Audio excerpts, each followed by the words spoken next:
আমাদেরই কপালেতে শান্তি বুঝি নাই। সুদে ঘুষে জীবন কাটে করে দুর্নীতি, এমন লোক হয় যদি মসজিদের সভাপতি। ও সুদে ঘুষে জীবন কাটে করে দুর্নীতি, এমন লোক হয় যদি মাদ্রাসার সভাপতি। ভাইরে সত্য কথা বলতে গেলে ইমামের চাকরি নাই, ভাইরে হক কথা বলতে গেলে মৌলবীর চাকরি নাই। আমাদেরই কপালেতে শান্তি বুঝি নাই, ভাইরে আমাদেরই কপালেতে শান্তি বুঝি নাই। এত দুঃখ রাখি কোথায়, রাখার জায়গা নাই, ভাইরে এত দুঃখ রাখি কোথায়, রাখার জায়গা নাই। আমাদের কপালেতে শান্তি বুঝি নাই, ভাইরে আমাদের কপালেতে শান্তি বুঝি নাই। সমাজেতে অসঙ্গতি বলবো কত, গায়ের জোরে বিচারপতি ঘুষেরই কারবার। ভাইরে টাকার লাগি গরিব দুঃখী বিচার নাহি পায়, ভাইরে টাকার জন্য গরিব দুঃখী ইনসাফ নাহি পায়। আমাদের কপালেতে শান্তি বুঝি নাই, ভাইরে আমাদের কপালেতে শান্তি বুঝি নাই।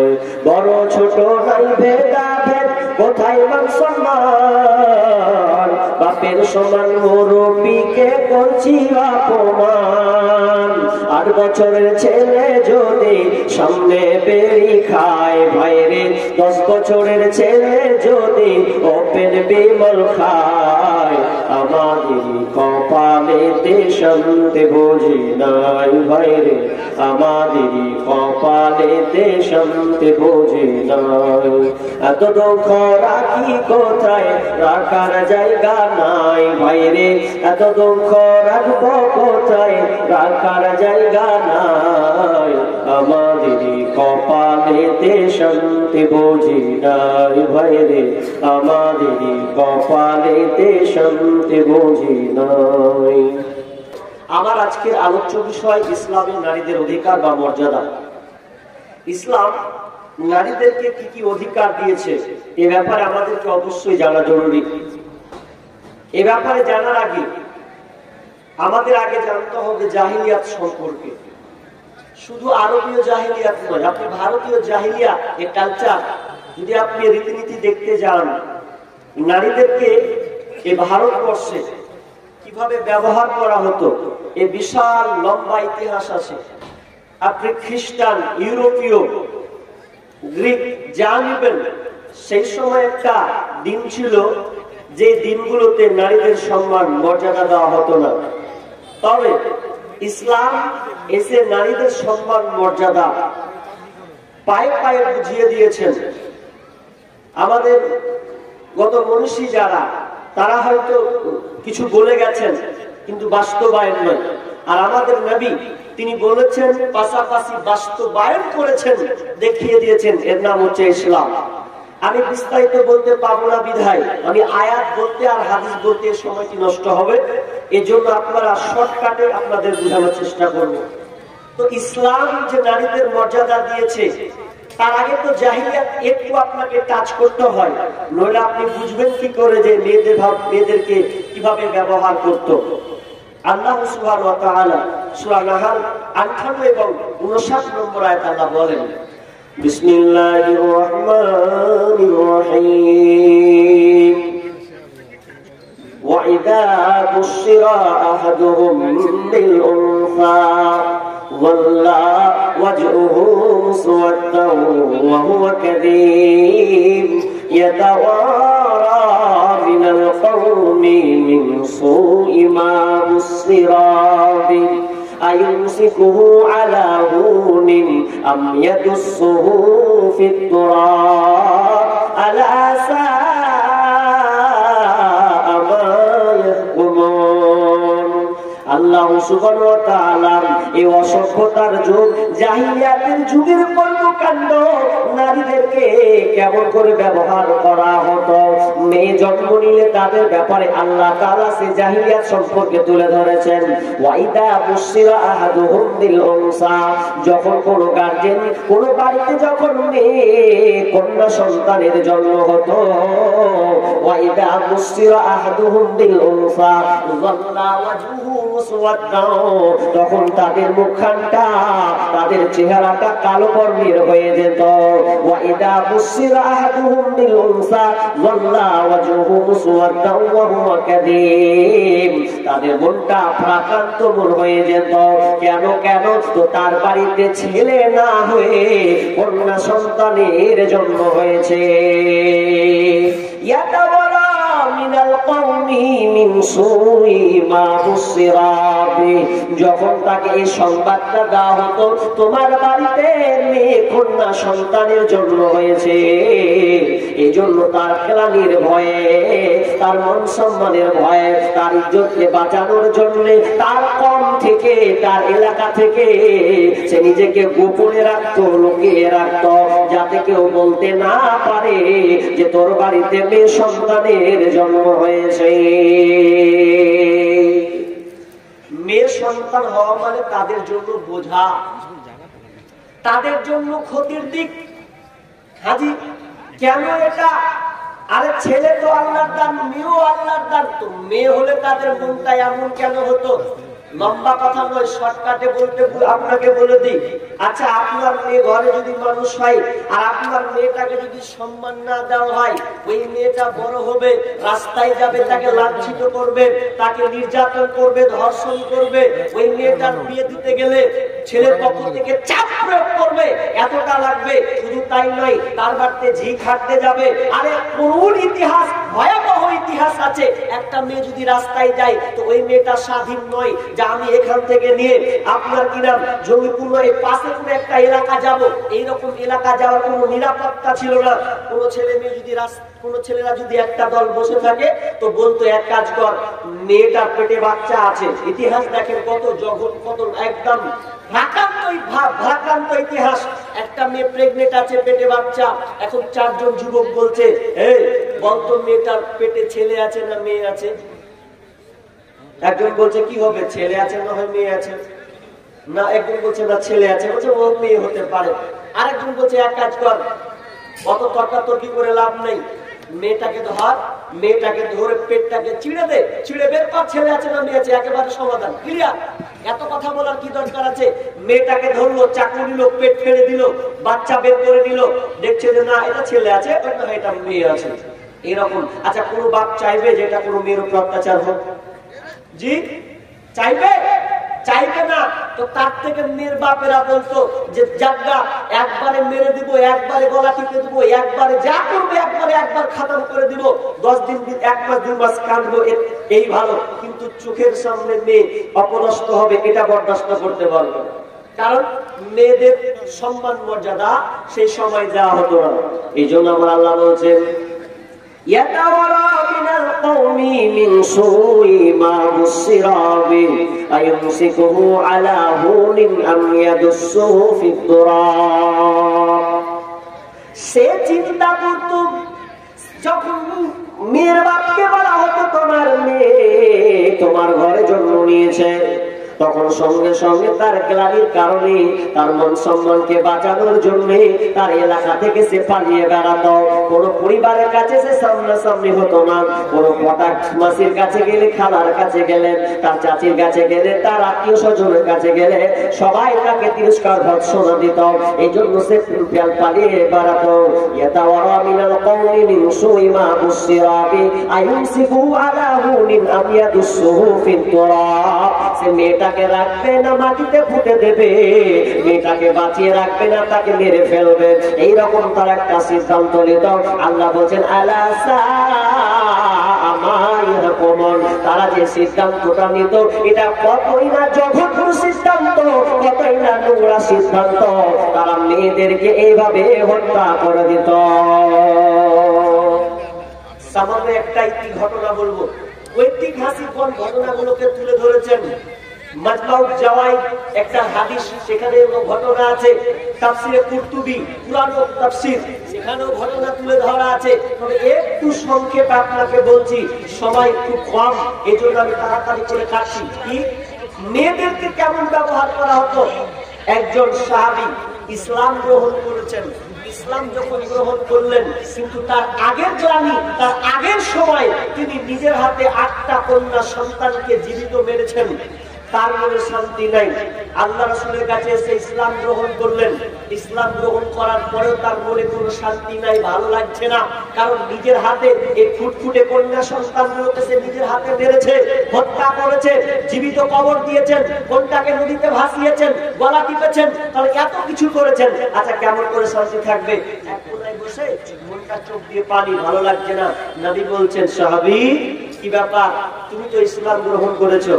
সাহাবী বলছেন, ইয়া রাসূলুল্লাহ, আমি ইসলাম গ্রহণ করেছি, আল্লাহ কি আমাকে ক্ষমা করবেন কিনা? কেন ক্ষমা করা হবে না? তুমি তো ইসলাম গ্রহণ করেছো, পূর্বের যত তোমার পাপ আছে আল্লাহ সমস্ত পাপকে আল্লাহ তোমার ক্ষমা করে দিয়েছেন। এরপরেও সাহাবী বলছেন, ইয়া রাসূলুল্লাহ, এরপরও যেন আমার মনে শান্তি নাই। আমি এমন একটা বড় পাপ করে দিয়েছি, যে পাপটা, যে গুনাহটা বড় অন্যায় করে ফেলেছি, এই অন্যায় আল্লাহ ক্ষমা করবেন কিনা? এভাবে বলতে বলতে বলতে বলতে এক পর্যায়ে নবী জিজ্ঞাসা করলেন, ও আমার সাহাবী রে,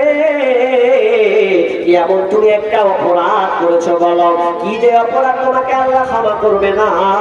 তখন ওই সাহাবী বলছেন, ইয়া রাসূলুল্লাহ, আমার 8টা কন্যা সন্তান, আমি নিজের হাতে জাহিলিয়াতের যুগে, অসভ্যতার যুগে আমি তাকে আমার নিজের হাত দিয়ে আমি 8টা কন্যা সন্তানকে জীবিত কবর দিয়েছি। যখন এইরকম তারা বিশ্বনবী বললেন, সাহাবী তুমি 8টা কন্যা সন্তানকে তুমি হত্যা করেছো, তোমার কি দিলে মায়া লাগে নাই? বলছে, আবার মায়া লেগেছে ঠিকই, কিন্তু আমি এমন একটা সময়ের মধ্যে ছিলাম যে এক সময়ের মধ্যে আবার মন মানছিল না। আমি কোনো রাস্তা না পেয়ে আমি সন্তানগুলোকে হত্যা করে দিয়েছি। বিশ্বনবী বললেন, তুমি 1-2টা বিবরণ দাও, কেমন করে তোমার ওই কন্যা সন্তানকে জবাই করলাম, হত্যা করলে? তখন ওই সাহাবী বলতে শুরু করলেন, ইয়া রাসূলুল্লাহ, আমি তোমার এই কন্যা সন্তানকে নিজের হাতে মেরেছি। তবে আমি কিছুদিন আমার স্ত্রী যখন আরেকটা প্রেগনেন্ট অবস্থায় হয়, আমার বিবিকে আমি বলেছিলাম, বিবি রে, আমি লম্বা সফরে চলে গেলাম, তুমি এখন প্রেগনেন্ট অবস্থায়, তোমার পেটে বাচ্চা আছে, তবে আমার ওসিয়ত নামা শুনে নাও, আমার আদেশটা তুমি শুনে নাও। যখন তুমি যদি জানো যখন সন্তানটা পৃথিবীতে ভূমিষ্ঠ হবে, পৃথিবীতে আসবে, তখন ওই সন্তানটা যদি দেখতে পাও ছেলে সন্তান হয়েছে, তাহলে তুমি ওই সন্তানকে তুমি দুনিয়ায় বেঁচে রাখবে। আর যদি মেয়ে কন্যা সন্তান হয়, তাহলে খবরদার ওকে বাঁচিয়ে রাখবে না। যদি সন্তান মেয়ে হয়, তাহলে তাকে হত্যা করে দেবে। এই বলে আমি বিদেশে চলে গেলাম, লম্বা সফর। এমন সময় কয়েক বছর পর যখন আমি বাড়িতে রিটার্ন ঢুকলাম, বাড়ি ফিরলাম, বাড়ি ফেরার পরে আমি যখন বাড়ি ঢুকছি, ফুটফুটে একটি কন্যা সন্তান এসে দৌড়ে আমাকে আব্বা যেন ডাক দিয়েছে। আব্বা ডাকটা এত সুন্দর, আমাকে এত ভালো লেগেছে, আমি সঙ্গে সঙ্গে ওই বাচ্চাটাকে আমি কোলে নিলাম। আর কোলে নেওয়ার পর আমার বিবিকে জিজ্ঞাসা করলাম, বিবি রে, এই ফুটফুটে কন্যা সন্তান কার? যখন এই কথা বলা, সঙ্গে সঙ্গে বিবি বলছে, স্বামী আমার এই কন্যা সন্তান কার নয়, কোনো বাড়ি থেকে আসেনি, বরং তোমার এটা নিজের কন্যা। যখন এই কথা বলা, মোর মেজাজটা পাল্টে গেল, আর আমাকে ভালো লাগলো না। আমি আমার বিবিকে বললাম, আমি তো তোমাকে বলেছিলাম, কেন তুমি কন্যা সন্তানকে কেন হত্যা করলে না, কেন তাকে বাঁচিয়ে রাখলে? তখন ওই বিবি বলছে, স্বামী আমার, আপনি আমাকে বলেছেন ঠিকই, কিন্তু যখন সন্তানটা যখন ভূমিষ্ঠ হয়, তখন আমি ওই সন্তানের চেহারা দেখে যেন আমি ভুলে গেলাম, আর আমি কন্যা সন্তানকে মারি কি করে? আপনি বলেন, এত ফুটফুটে একটা সুন্দরী মেয়ে, এত আপনার দেখার সুন্দর, এত সুন্দর চেহারা, এই মেয়েটাকে আমি কেমন করে মারতে পারি বলেন? আপনি তো যেন কেমন হয়ে গেছেন, তো আমি মা কোনোদিন আমার দ্বারা কোনো সম্ভব নয়। কারণ মা এমন জিনিস, যেই মা 9 মাস 10 দিন পেটে ধারণ করে যখন সন্তানটাকে পৃথিবীতে নিয়ে আসার যে আসে, সন্তান যখন পৃথিবীতে ভূমিষ্ঠ হয়, তখন কি কোনো মা পারবে যে একটা সন্তানকে নিজের হাতে মারতে? মা কোনোদিন সম্ভব নয়। বাংলাদেশের একজন ডাক্তার, যেটা আপনার কিনা অনেক পত্রিকাতে, সেটা ইউটিউব, ফেসবুকে, গুগলসে পর্যন্ত সেটা প্রকাশিত হয়েছিল, যখন কোন একটা মেয়ে 11 বছর ধরে সংগ্রাম করে কোনো বাচ্চা পাই নাই, শুধু 11 বছর পর সামনে একটা মা ডাক শোনার জন্য তিনি যখন একটা সন্তান পেয়েছেন, আপনার প্রেগনেন্ট অবস্থায় আছেন, সন্তান যখন পৃথিবীতে আসবে, যখন নার্সিংহোম যখন নিয়ে যাওয়া হয়, তখন ওই মেয়েটাকে আপনার কিনা পরীক্ষা নিরীক্ষা করে যখন সন্তানটা পৃথিবীতে আসবে, ডাক্তাররা মেয়েটাকে বলছে, মা তোমার পেটে বাচ্চা, তুমি 11 বছর সংগ্রাম করলে, লড়াই করলে মা ডাক শোনার কারণে, কিন্তু সন্তান যাই ভূমিষ্ঠ হয়েছে হবে, এই সন্তানকে বাঁচানোর অপশন একটা আছে গো মা। তুমি যদি তোমার সন্তান বাঁচাতে চাও, তোমার সন্তানকে বাঁচাতে চাও, তাহলে তোমাকে পৃথিবী ছাড়তে হবে। আর যদি তুমি নিজে বাঁচতে চাও, তাহলে তোমার সন্তানকে মরতে হবে। বলো তো মা, তুমি কোনটা সিদ্ধান্ত নেবে বলো? মা কাকে বলা হয়? কোনটা সিদ্ধান্ত নেবে? সন্তান বাঁচাবে না তুমি বাঁচবে? যা হয় দুটার মধ্যে একটা করো। ডাক্তার প্রশ্ন করছেন, মায়ের উত্তর দেখেন, মা কাকে বলে? মা তখন সঙ্গে সঙ্গে বলছে, ডাক্তার মশাই, ডাক্তার বাবু, আপনি আমার একটা বিভাগের প্রশ্নই আমাকে ফেলেছেন। 11 বছর সংগ্রাম করে একটা সন্তান আমি পৃথিবীতে পাবো, ওই সন্তানটা দেখার জন্য তো আমার এতটা সংগ্রাম, কিন্তু আপনি আমাকে এমন প্রশ্নে ছুড়ে দিলেন, এমন একটা প্রশ্নের সম্মুখীন আমাকে করে দিলেন, যদি আমি বাঁচি তাহলে আমার সন্তান মারা যাবে, আর সন্তানকে যদি মারতে হয় তাহলে আমি বেঁচে যাব। কিন্তু আমার রায়টা শুনেলেন, আমি মা, আমার সন্তান পৃথিবীতে থাকবে এটা আমি চাই, আমি মা পৃথিবী ছেড়ে চলে যেতে রাজি আছি, কিন্তু আমার চোখের সামনে আমার সন্তান মারা যাবে আর আমি মা দেখবো, এটা আমার দ্বারা কখনোই সম্ভব নয়। কারণ আমি পৃথিবীর আলো পেয়েছি, বাতাস পেয়েছি, মা দেখেছি, আব্বা দেখেছি, পৃথিবীর অনেক দিক আমি নিদর্শন করলাম, দর্শন করলাম, কিন্তু আমি চাই আমার সন্তান পৃথিবী এসে পৃথিবীর মুখ দেখুক, আলো দেখুক। বরং ডাক্তার মশাই, আপনি আমাকে মেরে দেন, আমার সন্তান যেন বেঁচে যায়। যখন এই কথা বলা, ডাক্তাররা পর্যন্ত সেদিন চোখ দিয়ে পানি ফেলেছিল। মা কাকে বলা হয়? মা মরতে রাজি আসে, কিন্তু সন্তানকে খবরটা সে মারার কোন পরিকল্পনা তার নাই। যখন সন্তানটা পৃথিবীতে আসলো, 4 থেকে 5 মিনিট পর্যন্ত মা সন্তানের চেহারা দেখে সঙ্গে সঙ্গে মা দুনিয়া ছেড়ে দিল। জীবনের মূল কষ্ট মায়ের, প্রসব বেদনায়, 7 আসমান 7 জমিন তখন মায়েরই মাথায়। আমার সুন্দর মুখ দেখে মায়ের, আমার সুন্দর মুখ দেখে মায়ের ব্যথা যে যাই ভুলিয়া, আমার প্রাণের মা, মা গো মা, কোথায় গেলে মরে ছাড়িয়া, জনম দুঃখী ইয়াতিম আমি, চাই না কেহ ফিরিয়া। আমি যখন ছিলাম আমার মায়েরই উদারে, চলাফেরা করলেন যে মায় কত কষ্ট করে। এমন মাকে কেমন আমি, এমন মাকে কেমন আজি যাব আমি ভুলিয়া। আমার প্রাণের মা, মা গো মা, কোথায় গেলে মরে ছাড়িয়া, জনম দুঃখী ইয়াতিম আমি, চাই না কেহ ফিরিয়া। দুঃখে কষ্টে মায়ের জীবন আমাকে নিয়া, শোধ করিতে জীবনটা দিয়া। ঘুমের মাঝে মাকে দেখি, ঘুমের মাঝে মাকে দেখে কষ্টে যাই বুক ফাটিয়া। ও আমার প্রাণের মা, মা গো মা, কোথায় গেলে মোরে ছাড়িয়া। জনম দুঃখী ইয়াতীম আমি, চাই না কেহ ফিরিয়া। মা সন্তানকে বাঁচালেন, মার সঙ্গে পৃথিবী ছেড়ে দিলেন, আল্লাহর কাছে তিনি পাড়ি দিলেন। এবার শুনলেন যখন এই কথা বলা, মেয়ে স্ত্রী বলছে, স্বামী আমার, কেমন করে আমার কন্যা সন্তানকে আমি নিজের হাতে মারতে পারি? এটা আমার দ্বারা সম্ভব নয়, আমি মা এই কাজটা করতে পারি না। যখনই আস্তে আস্তে বড় হচ্ছে সন্তান, এবার মন তো মেজাজ খারাপ।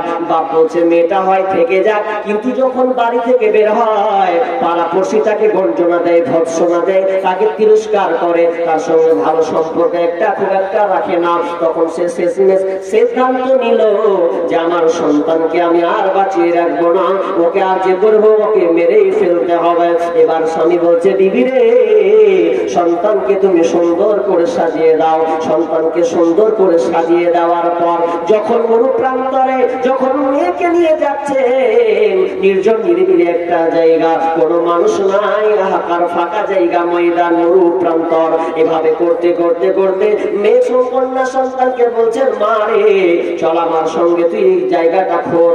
দুজনে মা ঘুরে, আপনার কিনা বাপ দুজনে মা একটা বেটির সঙ্গে দুজনে একসঙ্গে ঘুরতে ঘুরতে ঘুরতে যখন গর্তটা আস্তে আস্তে বড় হচ্ছে, মেয়ে দেখছে, ইয়া রাসূলুল্লাহ, আমি আমার হাত দিয়ে খোঁড়ে, আমার কন্যা সন্তানটাও হাত দিয়ে খোঁড়ে। ইয়া রাসূলুল্লাহ, আমার গাড়িতে যখন ধুলো ধুলো লেগে যায়, আমার কন্যা সন্তান এই সুন্দর কচি কচি হাত দিয়ে আমার দাড়িগুলোকে ঝাড়ে। আর আমি যখন গর্তটাকে খুব বড় করে দিলাম, বড় করে দেওয়ার পর এক পর্যায়ে আমার মেয়েকে বললাম, ও আমার কন্যা সন্তান, তুমি নিচের দিকে তাকাও। যখনই সঙ্গে সঙ্গে তাকাও, আমি মেয়েটাকে ধাক্কা দিয়ে আমি নিচের দিকে ফেলে দিলাম। আমার একটু ময়ের দিলে মায়া হলো না, আমি আবার ওই কন্যা সন্তানকে নিচে ফেলে দিলাম। বর্ণনা করছেন আল্লাহর নবীও কান্না করছেন। এমন সময় কন্যা সন্তানকে যখন নিচে ফেলে দেওয়া, এবার মেয়ে জানতে পেরেছে, আব্বা, আমি তোমার ঘরে কন্যা সন্তান হয়ে জন্ম নিয়েছি বলে একটা আমার অপরাধ। আব্বা, আমি জানি, ভাবতে পারিনি তুমি আমাকে গর্তে ফেলে আমাকে মেরে ফেলবে। আব্বা, আমি তোমার পায়ে পড়ি গো আব্বা, আমি আর জীবনে কোনোদিন তোমাকে আব্বা বলে ডাকবো না, মায়ের সামনে কোনোদিন হবো না। শুধু আমার একটা আবদার, তুমি আমাকে এখান থেকে ছেড়ে দাও, আমি কোন একটা নির্জন নিরিবিলি জায়গা, এমন একটা জায়গা চলে যাব, জীবনে আর কোনোদিন তোমাদের সামনে আসবো না। এত কিছু বলার পর আমার দিলে মায়া হলো না। আমি একটা সাইডে একটা কোন একটা পাথর পেলাম, ওই পাথরটাকে নিয়ে আমি মেয়ের মাথায় এমন জোরে একটা ছিটকে মারলাম, মাথায় মারলাম, রক্তটা চারদিকে ছিটকে উড়ে গেল। ডাকটা ছিল আব্বা, সেই বাক্য ছিল আব্বা। আব্বা যেন এমন একটা ডাক আমাকে দিয়েছে, চারদিকে যেন রক্ত ছিটে পড়েছে, আর আমি নিজের হাতে মাটি দিয়ে সম্পূর্ণ দাফন করে দিয়ে গেলাম। আমি যখন যত দূর যাই, ইয়া রাসূলুল্লাহ, এখন যেন ওই মেয়েটার শব্দের আওয়াজ, কান্নার আওয়াজ যেন আমার কানে ভাসে। বিশ্বনবী কান্নারত। এমন সময় বলুন, সাহাবী রে, তুমি এত বড় অপরাধ করেছো সাহাবী, তবে তুমি শুনে নাও, তোমাকে এই মুহূর্তে কি করতে হবে? 8টা উট তুমি আজাদ করো, 8টা উট তুমি কুরবানি করো। এই মেয়েদের তরফ থেকে 8টা উট তোমাকে কুরবানি করতে হবে। কোন বাপ চাইতো না যে মেয়ে বেঁচে থাকুক, ইচ্ছা চাই, পরিস্থিতি খারাপ, মেয়েদের মর্যাদা নাই। এবার চলেন, একটা তো বললাম জাহিলিয়াত, একটু বললাম ভারতীয় জাহিলিয়াত বাদ দিলাম, তবে একটু টাচ করি যে ভারতবর্ষ মেয়েদের কোনো মর্যাদা সম্মান ছিল না। এমনকি মেয়েদেরকে পুড়িয়ে মারা হতো। যদি একটা মেয়ের বিবাহ হতো, যদি বিবাহ হওয়ার পরে যদি তার আগে স্বামী মরে যায়, তো স্বামী মরে গেলে এখন চিতায় স্বামীর সঙ্গে পুড়তে হতো। এর নাম হচ্ছে সতীদাহ প্রথা। এই সতীদাহ প্রথা এত জঘন্য ছিল, রাজা রামমোহন রায় প্রতিবাদ করেছেন। কলকাতা গিয়েছেন লর্ড উইলিয়াম বেন্টিং এর কাছে 1819 সালে তিনি এই বিলটাকে কি করেছেন, পাস করেছেন, যাতে করে এই সুবিধা প্রথা যেন নির্মূল হয়। আর এরকম না হয়, আপনি রাজা রামমোহন রায় ভেতরের জীবনী পড়বেন, সতীদাহ প্রথা কত জঘন্য ছিল, লম্বা অনেক ইতিহাস আছে, এটা বলছি না। এবং খ্রিস্টানরা বলে যে মেয়েদের ভালো গুণ থাকতে বলছে, খ্রিস্টানরা বলছে এটা তাদের ধর্মে এটা বলা আছে কি যে মেয়েরা হচ্ছে জাহান্নামের পথের রাস্তা, এই মেয়েরা জাহান্নামের লোক রাস্তা দেওয়ার একটা মাধ্যম হচ্ছে মেয়েরা। হিউদিরা বলে যে সেটা হচ্ছে মেয়েদের ভালো থাকতে পুরুষের খারাপ দোষ অনেক ভালো, এইরকম করে মেয়েদের মান সম্মান তারা বসিয়েছে। কিন্তু না, ইসলাম আসার পরে যখন রাসূল সাল্লাল্লাহু আলাইহি ওয়াসাল্লাম এলেন, আরবে জাহিলিয়াত এই অসভ্য যুগ তিনি দূর করে দিলেন। চলেন, ইসলামে নারীদের অধিকার 3 ভাগে বিভক্ত করেছি। 1, কন্যা হিসাবে তার অধিকার, স্ত্রী হিসাবে তার অধিকার, মা হিসাবে তার অধিকার। এখন কোনটা বলবো কোনটা ছাড়ি, শর্টকাটে আপনাকে বলি। আপনার বাড়িতে কন্যা সন্তান আছে, এ নিয়ে আপনি আত্মহারা হয়ে যান না। ইসলামে নারীদের কত অধিকার, তাদের মর্যাদা। আপনার জটা বেটা থাক, 1টা 2টা 4টা 5টা থাক, সরাসরি জান্নাতে যাবেন, নবীর সঙ্গে থাকবেন, এরকম পৃথিবীতে কোনো হাদিস নাই। তবে মেয়েদের ব্যাপারে হাদিস আছে। কি হাদিস? আনাস রাদিয়াল্লাহু তাআলা তিনি বর্ণনা করছেন, বিষ্ণু বলেন মান আলা জারিয়াতাইনি হাত্তা তাবলুগা জাআ ইয়াউমাল কিয়ামা। বিশ্বনবী বলেন যার বাড়িতে 2টি কন্যা সন্তান আছে, সেই 2টি কন্যা সন্তানকে যদি ভালো শিষ্টাচার, ভালো তাদের সঙ্গে ভালো ব্যবহার করে, মানে আলা জারিয়াতাইনি হাত্তা তাবলুগা জাআ ইয়াউমাল কিয়ামা, বালিগা পর্যন্ত তাদের সঙ্গে যদি ভালো ব্যবহার করে, তাহলে রাসূল সাল্লাল্লাহু আলাইহি ওয়াসাল্লাম বলেন তারা কিয়ামতের দিন আমার সঙ্গে আনা ওয়া হাকাদা, তিনি 2টা আঙ্গুল তুললেন, ওয়াদাম্মা আসাবিয়াহু, তিনি জমায়েত করে দিলেন, তার বাপ গার্জেন আমার সঙ্গে এইভাবে থাকবে। শুধু তাই নয়, আবু সাঈদ খুদরী রাদিয়াল্লাহু তাআলা বলেন রাসূল সাল্লাল্লাহু আলাইহি ওয়াসাল্লাম বলেছেন মান আলা সালাসা বানাতিন ফাআত্তাবাহুন্না ওয়া যাওয়াজাহুন্না ওয়া আহসানা আলাইহিন্না ফালাহুল জান্নাহ। বিষ্ণু বলেন যার বাড়িতে 3টি কন্যা সন্তান আছে, 3টি কন্যা সন্তান, তাহলে কি বললেন, ওই কন্যা সন্তান থাকবে। আর কি করতে হবে? ফাআত্তাবাহুন্না, মেয়েটার সঙ্গে ভালো শিষ্টাচার, ভালো শিক্ষা তাকে দিবে। ওয়া যাওয়াজাহুন্না, এবং তার ভালো জায়গায় বিবাহ দিয়ে দিবে। ওয়াহসানা আলাইহিন্না, এবং তার সঙ্গে ভালো শিষ্টাচার, ভালো ব্যবহার করবে। এই 3টা কাজ যদি কোনো গার্জেন করতে পারে, তাহলে রাসূল সাল্লাল্লাহু আলাইহি ওয়াসাল্লাম বলছেন ফালাহুল জান্নাহ, তাহলে সে জান্নাতে যাবে। দেখেন, হাদিস তো অনেক আছে, কিন্তু মেয়েদের ব্যাপারে দেখেন, যদি মেয়ে কন্যা সন্তান হয় তাহলে আপনার জন্য জান্নাত সুসংবাদ। ছেলেদের ব্যাপারে হাদিস একটাও নাই, অন্যভাবে অন্য হিসাবে আছে। কিন্তু আপনি পালবেন সন্তান, সন্তানকে আপনি লালন পালন করবেন। কন্যা সন্তান যদি 3টা হয়, আত্মহারা হওয়ার কোনো কারণ নাই। আপনি নির্দয় সন্তানদেরকে আপনি লালন পালন করুন। মেয়ে সন্তান পেয়েছেন, এটা সব বড় একটা নিয়ামত, বড় একটা নিয়ামত আল্লাহ আপনাকে দিয়েছেন। মেয়ে সন্তান করতে গেলে কয়েকটা কাজ আপনাকে বলে দিচ্ছি। 15 মিনিট সময় আছে, ঘড়ি দেখে চালাচ্ছি। 1, মেয়ের সঙ্গে আপনি ভালো শিষ্টাচার আপনার মেয়েকে আপনি দিবেন। কিন্তু আমরা বলেন গার্জেন হিসাবে, দেখেন তো মেয়েদের অধিকার আমরা দিতে পারছি কিনা। আরে ইসলাম নারীকে কত অধিকার দিয়েছে, আপনাকে যদি 2-3 ঘন্টা আলোচনা করে আপনি দিতে পারবেন না। তবে শর্টকাটে আপনাকে বলি, মেয়েকে আপনি ভালো শিষ্টাচার শিক্ষা দিবেন, ভালো শিক্ষা আপনি দিবেন। ভালো শিক্ষা আপনি কোথায় দেন? স্কুলটা ভালো শিক্ষা, শুধু স্কুলই ভালো শিক্ষা। আর শিক্ষার মধ্যে পার্থক্য আছে, একটা আছে সুশিক্ষা, একটা আছে কুশিক্ষা। খালি শিক্ষা হলেই শিক্ষা হয় না, শিক্ষার মধ্যে পার্থক্য আছে। স্কুলটাই যদি ভালো শিক্ষা হয়, সামনে 14 তারিখ আসবে ভ্যালেন্টাইন ডে, ভালোবাসা দিবস, এটা কেনা নিয়ে যাবে? মাদ্রাসা থেকে নিয়ে যাবে না স্কুল থেকে নিয়ে যাবে? কথা বলেন না কেন? স্কুল থেকে ওকে নিয়ে যাবে, ওকে আবার মাদ্রাসা থেকে বলবে না চ আমরা ভ্যালেন্টাইন ডে ওই পার্কে গিয়ে আমরা একটা সময় কাটাই। এই ভালোবাসার নামে নোংরামিটা প্রকাশ পেয়েছে। আজকে তো হয়ে গেল, সামনে 14 তারিখ আছে। এই 14 তারিখ ঠেকাবে কে? আপনার মেয়েকে আপনি সুশিক্ষা দিয়েছেন? সুশিক্ষা দেন। সুশিক্ষা দিলে আপনি আপনার মেয়ের মর্যাদা আপনি দিলেন। কোথায় আপনি মেয়ের সম্মান দিয়েছেন? স্কুল শিক্ষা শুরু থাকলে আপনার মেয়ের সুশিক্ষা হয় না। কারণ এই জন্য হয় না যে আপনার মেয়ে স্কুলে যায় কিভাবে যে আপনি গুরুত্ব দেন না। দেন আরে কত স্টেশন দিয়ে জালসা করতে যাই, মালদা থেকে রাউন্ড মারবো, দিকে যত স্টেশন যাবো দেখবো বরখা পরা মেয়ে জোড়া জোড়া জোড়া জোড়া নামছে, একটা ছেলে দুইটা করে মেয়ে নামছে, একটা করে ছেলে দুইটা করে মেয়ে। আশ্চর্য। আপনার মেয়েকে আপনি সুশিক্ষা দেননি, সুশিক্ষা দিলে ওই মেয়েটা কোনো পরপুরুষের সঙ্গে আশ্রয় দিত না। আর একটা দামি কথা আপনাকে বলি এখানে এটাই, সেটা হচ্ছে আপনার মেয়েকে আপনি মোবাইল দিবেন না প্রয়োজন ছাড়া। মোবাইল দিয়েছেন মানে আপনার মেয়ের ভবিষ্যৎ আপনি নষ্ট করেছেন। একজন রাইটার তিনি ফেসবুকে পোস্ট করেছেন গত 1 বছর আগে, তিনি পোস্টটাই লিখেছিলেন, কোন বাপ কোন মা যদি মেয়েকে মোবাইল দেয় তাহলে জানতে হবে ওই বাপ মা মেয়ের জন্য পরপুরুষের আশ্রয় করে দিল, পরপুরুষের জায়গা করে দিল। আপনার মেয়ে যদি ঘর থেকে বার নাও হয় তবু আপনার মেয়ে ঘরে বসে পরপুরুষের জায়গা।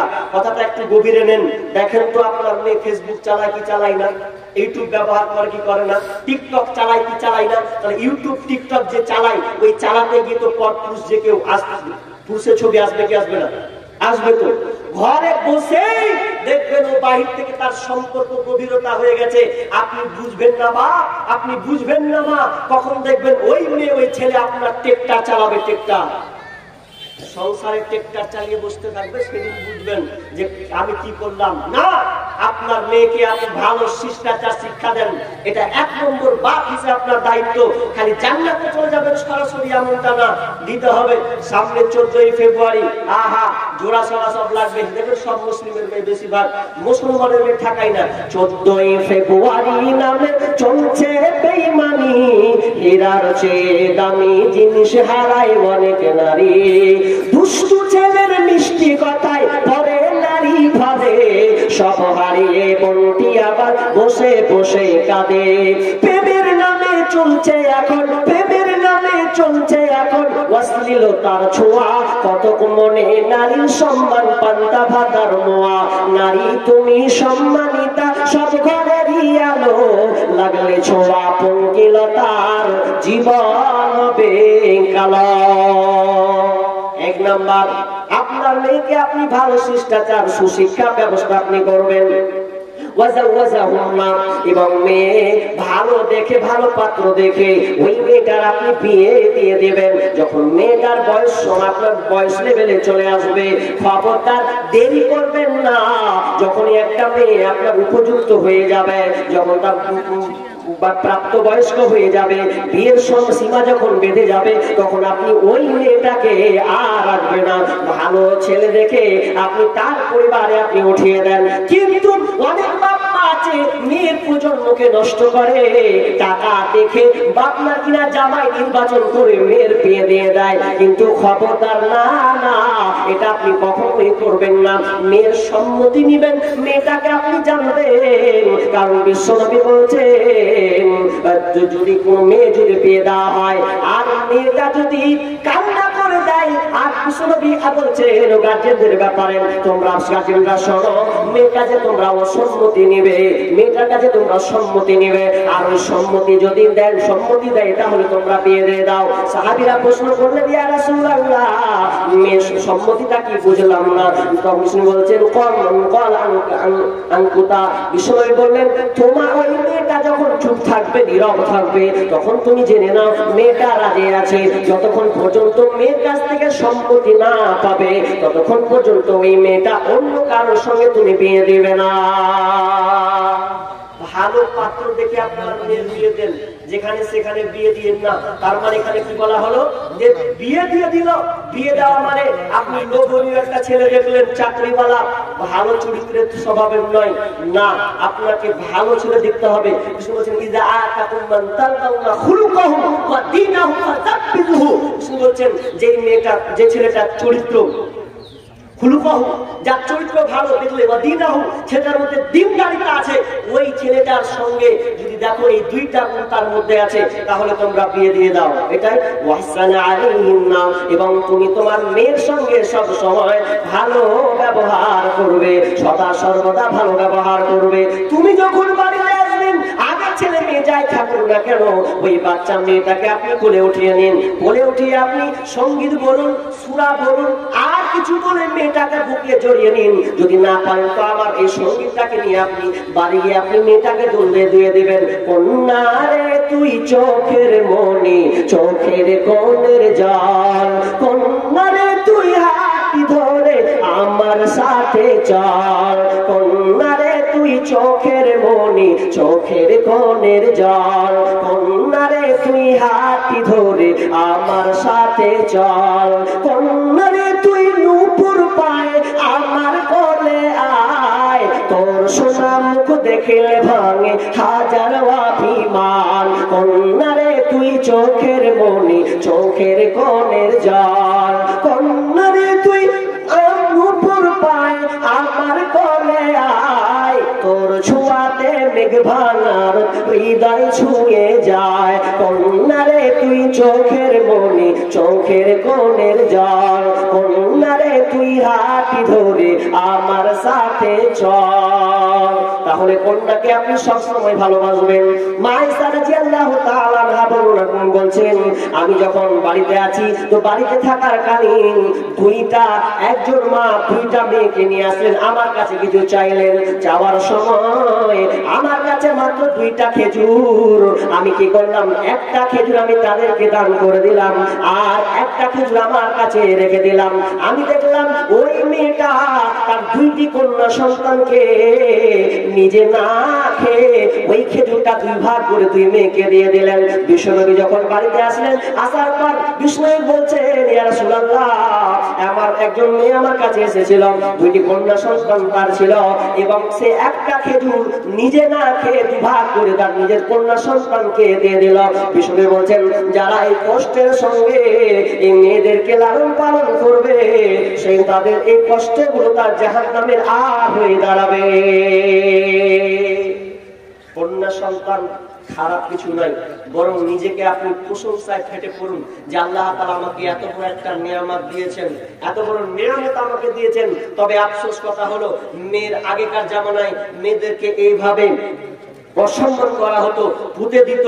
এবং শুধু তাই নয়, মায়েশা রাদিয়াল্লাহু তাআলা আনহা তিনি হাদিস বর্ণনা করছেন কিতাবুন নিকাহ। এই কিতাবুন নিকাতে একটা হাদিস আছে, বড় লম্বা একটা হাদিস আছে। জাহেলিয়াতের যুগে মেয়েদের বিবাহ কেমন করে দেওয়া হতো এটা আপনাকে আমি বলছি না, তবে আপনাকে বলছি এতটুকুই যে আপনি এই ছেলের বাপ, তোমরা কান লাগাও, খবরদার মেয়ের বাপের কাছে জোরপূর্বক করিও না, চাপ সৃষ্টি করিও না। ভালো মেয়ে হলে তুমি বৌমা করে নিয়ে এসো, তোমার ছেলের বিয়ে দিয়ে দাও। কিন্তু আজকে বর্তমান এটা একটা জাহেলিয়াত শুরু হয়েছে, সেটা হচ্ছে এই যে বিয়ে দেওয়ার সময় মেয়ের বাপেরা হাই তাস করে যে আমার কন্যাকে আমি কিভাবে বিবাহ দিব, আমি কিভাবে তার শ্বশুর বাড়িতে পাঠাবো। এই কোন প্রথা আজকে বর্তমানে দিন দিন বিস্তার লাভ করেছে, করেনি? দিন দিন বিস্তার লাভ করেছে। মনে হচ্ছে এত ছোট লোকের বাচ্চা, ছোট লোক মনে হচ্ছে কন্যা নিলে ঘরে কোনো উন্নতি হবে না, এরকম একটা পর্যায়ে চলে গেছে। জি না, তাহলে আপনি নিজে তো অসভ্য জাহিলিয়াতের কর্মকাণ্ড পেশ করছেন। খবরদার এরকম কাজ করবেন না, কাপুরুষের মতো হওয়ার চেষ্টা করিয়েন না। মেয়ে নিয়ে আসবেন, মেয়ে একটা বিশাল ব্যাপার। আরে তোমার ভয় কিসের? আল্লাহ তাআলা তো নিজেই বলেছেন তুমি বিয়ে করো, বিয়ে করলে আল্লাহ তাআলা তোমার দারিদ্রতা আমি দূর করে দেব, আল্লাহ নিজেই বলেছেন। তাহলে আপনি এত হতাশ কেন? আপনি মেয়ের বাপের কাছে টাকা দিতে যাবেন কেন? কোন আপনি নির্ধারণ করবেন কেন? কাপুরুষ হয়েন না, নির্লজ্জ হয়েন না, বেহায়া হয়েন না, বংশ বিক্রি করিয়েন না। মান সম্মান ইহকালে যাবে, পরকালে যাবে। যেটুকু পারবেন সে দিয়ে মুহূর্তে দিয়ে আপনি বিবাহ করুন। আর একটা শেষ কথা বলে আমি আলোচনা শেষ করছি। একজন বিখ্যাত আলেম শাইখুল হাদিস, তার কথাটা ঠিক আপনারা বলবেন, আমি কথাটা শুধু নকল করছি। বর্তমানে আজকে দেখবেন মেয়েদেরকে জীবিত জ্যান্ত মারা হয়, মেয়েদেরকে জীবিত জ্যান্ত মারা হয়। সেটা হচ্ছে এই জন্য দায়ী হচ্ছে মেয়ের বাপেরা। কেমন করে মেয়ের বাপেরা? কোরআন কি বলে? কোরআন বলছে জমি জায়গা ভাগ বিলিবন্টনের ব্যাপারে। আগে যখন মসজিদে থাকতাম তো মসজিদে থাকতে গেলে হয়তো বলতো, অনেক মেয়ে আসতো, বলতো বেটা ছোট বয়সের বেটা এক কাজ করিস, বক্তব্য তো সারা বছর দিচ্ছিস, একটু কড়া করে দে না। কি কড়া? বলছে মেয়েরা যে আমরা যে জমি ভাগ পাই না রে বেটা, একটু কড়া করে বক্তব্য দিলে হয় না? আগে খালা বক্তব্য তো কড়াই চলে, তো করবো কি? করে না তো আমরা করবো কি? আসলে না, বক্তব্য করাই হয়, আমরা বাস্তবায়ন করি না। কোরআন বলেছে কি, ছেলে যদি হয় তাহলে 2 ভাগ, মেয়ে পাবে 1 ভাগ। তার মানে আপনি বুঝেন, ছেলে পাবে ডবল, মেয়ে পাবে 1 ভাগ। কত সুন্দর করে আইন করা হলো। আর এটা নিয়ে আবার তসলিমাত তাসলিমাত একদম বিশাল তোর পাল আছে যে এখানে দেখো মেয়েদের অসম্মান করেছে। না, মেয়েদের অসম্মান করেনি, বরং মেয়ের আরো এখানে লাভ আছে, ফায়দা আছে। তুমি জানো না বোকা, তুমি তো ইসলামকে ভালোভাবে নিতেই চাও না, বরং তোমার মন খুশি মতন কলম চালাও। তোমার মতন বেহায়া নারী তো আর পৃথিবীতে নেই। চলেন, আপনার মেয়েকে, আপনার ছেলে যদি 2 ভাগ পায়, 2 কাঠা পায়, তাহলে আপনার মেয়ে 1 কাঠা পাবে। বলেন তো কতজন আছে এরকম ইনসাফ আপনার মেয়ের সাথে করেছেন? আপনি কতজন করেছেন? জি, আমরা করিনি। ইনসাফ নেই, বরঞ্চ আমরা কি করেছি, ছেলেদেরকে লিখে দিচ্ছি আর মেয়েদেরকে যদিও বাদি বলবে বেটি নিয়ে লেগে ওই গর্তের মধ্যে আছে, ওগুলোতে যেটাতে চাষ নেই কিছু নেই, বলছে ওগুলো বেটিকে দিয়ে দেবো, বাকিগুলো বেটাকে লিখিয়ে দিবে। জি না, সেখানে কি বলছে জানেন? যদি তুমি জাহান্নামী লোক দুনিয়াতে দেখতে চাও, যদি তুমি জাহান্নামী লোক দুনিয়াতে দেখতে চাও, তাহলে তোমাকে অত দূর তালাশ করতে হবে না। তুমি রাস্তা দিয়ে হাঁটছো, রাস্তা দিয়ে হাঁটতে হাঁটতে হাঁটতে আঙুল লাগাও, ওই দিকে দেখো যে মেয়ের বাপ কিনা ছেলেদের জমি দিয়েছে আর মেয়েদেরকে মাহরুম করে দিয়েছে, মেয়েদেরকে জমির ভাগ দেয়নি, তাহলে তোমরা জেনে নাও ওই লোকটা হচ্ছে প্রকাশ্য জাহান্নামী। এটা আমি ফতোয়া দিচ্ছি না, শুধু আমি নকল করছি কথাটা। শাইখুল হাদিস, যিনি অনেক কিতাব লিখেছেন, তার কথা নকল করলাম এখানে আপনাকে। যে যে মেয়ের বাপেরা মেয়েদেরকে জমি জায়গা দেয়নি, ভাগ দেয়নি, আবার বলছে কি জানেন, যে হাওয়া মাপ।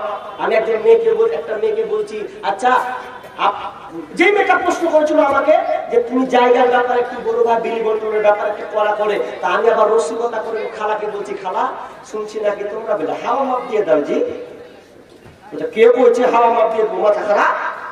এটা 1 কাঠার ব্যাপার আছে, বিঘা বিঘা জমি আমার ভাই দাঁড়িয়েছে, মিনিমাম 10-15 কাঠা করে পাবো, আর হাওয়া মাপ দিয়ে দেবো। শুনছি বলে তোমরা হাওয়া মাপ দিয়ে দাও। বুঝে কে বলছে? ওটা খেলায় পড়ে করবো কি, মন থেকে ইচ্ছা হয় না ক্ষমা করি। তার বলেন তো, আপনার মেয়ে যদি আপনাকে মন থেকে ক্ষমা না করে, আপনি কি করে ভাবছেন যে আপনি জান্নাতে যাবেন? কত বড় হাজার, কত বড় গাজী আপনি। মেয়ের জমি জায়গা যদি আপনি খেয়ে রেখেছেন, আর ওই ভাইকে বলবো তুমি তোমার বাপকে বুঝাও, তোমাকেও যেতে হবে, সত্ত্বে তোমার বাপকেও যেতে হবে, কিছু করার নাই। অত মেয়েদেরকে জমি জায়গা দিয়ে আপনি মাহরুম করিয়েন না। ভাবছেন জাহেলিয়াত দূর হয়ে গেছে? জি না, আমরাও জাহেলিয়াত ঢুকিয়ে রেখেছি, মেয়েদেরকে সম্মান মর্যাদা দিনি। আমি অনেক লম্বা ঘটনা বক্তা চলে এসেছে, আমি টাইম থেকে শেষ করলাম এ বলে আমি আলোচনা শেষ করছি।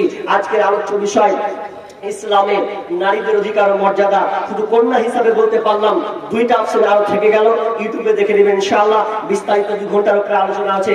আল্লাহ তাআলা যেন আমাদেরকে এই আলোচনা শোনার পরে যেন আমাদেরকে সকলকে মানার তৌফিক দান করুন, আমিন। এখান থেকে আমার বক্তব্য করছি। ওয়া মা আলাইনা ইল্লাল বালাগ। আসসালামু আলাইকুম ওয়া রাহমাতুল্লাহ।